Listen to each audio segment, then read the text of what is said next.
কাহিনীও লিখা আছে। অসমৰ কৃষ্টি সংস্কৃতিক জনক মহাপুৰুষ শংকৰদেৱৰ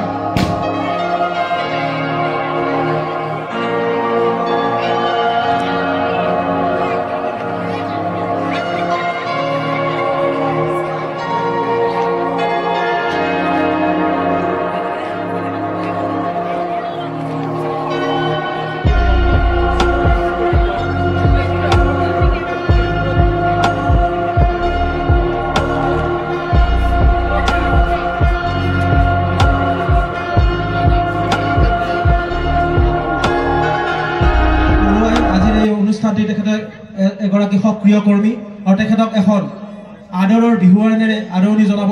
এয়া আমাৰ মাজত পদুম বৰ্মন ডাঙৰীয়া আৰু তেখেতক আজিৰ এই অনুষ্ঠানটি শুভ উদ্বোধন কৰিবৰ কাৰণে আমি আহ্বান জনাইছো।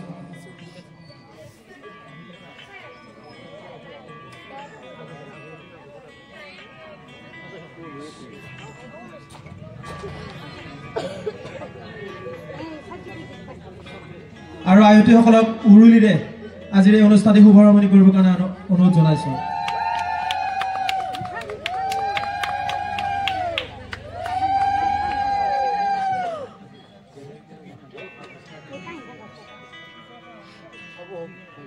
আৰু আমাৰ শ্ৰদ্ধাৰ বৰ্মন ডাঙৰীয়াক আজিৰ এই অনুষ্ঠানটিৰ উদ্বোধনী ভাষণ ৰাখিবৰ কাৰণে আমি আহ্বান জনাইছো। এয়া তেখেতৰ হাতত আমি মাইক্ৰফোন। মোক আমন্ত্ৰণ কৰি আনি যি সুবিধাটো দিছে তাৰ বাবে মই যুৱ সংঘৰ উদ্যোগৰ যি যুৱ সংঘৰ সভাপতি সম্পাদক তথা বিভিন্ন বিষয়ববীয়াত থকা সকলোকে মই ধন্যবাদ জনাইছো। আজি মই খুবেই আনন্দিত হৈছো। বিশেষকৈ মই কেইদিনমান আগত আমাৰ সন্মানীয় অতি মৰমৰ সাংবাদিক তথা মোৰ দাদা বুলি ক'ব লাগিব, মোৰ চিন্তুদা, তেখেতে মোক বহুত দিনৰ পৰাই আজি ৩-৪ দিনমান আগৰ পৰাই মোক অৱগত কৰাইছে যে আমাৰ গাঁৱত কালজুৰি তাতে যুৱ সংঘৰ উদ্যোগত যি নাগাৰা নাম আয়োজন কৰিবলৈ গৈ আছে তাতে আপোনাক আমন্ত্ৰণ মৰ্মে আপোনাক উদ্যোগক হিচাপে আমন্ত্ৰণ কৰিছোঁ। আপুনি যেনেকাই নহওক ঠিক 7টা বজাৰ লগে লগে আপুনি উপস্থিত হ'ব লাগিব। তো বিশেষকৈ মই খুবেই আনন্দিত হৈছোঁ আৰু বিশেষকৈ আজিৰ এই নাগাৰা নামৰ বিশেষকৈ মই ঠিক তেনেকুৱা মোৰ কোৱাৰ অভ্যাস নাই। মই আজি এটা কথাই ক'ব বিচাৰিছোঁ যে বিশেষকৈ মই এই অঞ্চলত মই সৰুকালৰ পৰাই আহিছিলোঁ আৰু আজি মানে বহুত দিন মূৰত মই আপোনালোকৰ মাজত আহি খুবেই আনন্দিত হৈছোঁ। আৰু এই নাগাৰা নামৰ মই বিশেষ ঠিক তেনেকুৱা মানে মোৰ অভিজ্ঞতাও নাই, কিন্তু অসমৰ কৃষ্টি সংস্কৃতি অপৰিসীম সংগৰ হৈছে নাগাৰা নাম। অতীজৰে পৰাই নাগাৰা নাম মন্দিৰ, ৰাজহুৱা অনুষ্ঠান, ধৰ্মীয় অনুষ্ঠান আদিত নাগাৰা নামৰ প্ৰসংগ এৰি থৈ গৈছে।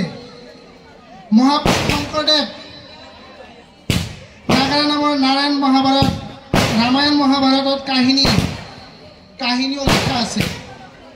অসমৰ কৃষ্টি সংস্কৃতিক জনক মহাপুৰুষ শংকৰদেৱৰ অৱদান আছে। তেনেকৈ ওজাপালি, দুলীয়া ভাওনা, আয়তী নাম, বৰগীত সকলোৰে কৃষ্টি সংস্কৃতি আগৰে পৰাই অসমত বিৰাজ কৰি থৈ গৈছে। যদিও বৰ্তমান প্ৰচাৰ মাধ্যমত এই সকলো কৃষ্টি বিলুপ্ত হ'বলৈ ধৰিছে, অৱশ্য নাগাৰা নাম বৰ্তমান জনপ্ৰিয়তা হৈছে। তো মই বেছি দীঘলীয়া কৰিব বিচৰা নাই, কাৰণ আজি উদ্বোধক হিচাপে যি মোক আমন্ত্ৰণ কৰি আনিছে, যি সুবিধাটো দিছে, তাৰ কাৰণে মই পুনৰবাৰ আকৌ আমাৰ যুৱ সংঘৰ সভাপতি সম্পাদক আদিকে ধৰি মই সকলোকে মই ধন্যবাদ জনাই মোৰ সমবক্তব্য সামৰিছোঁ। নমস্কাৰ।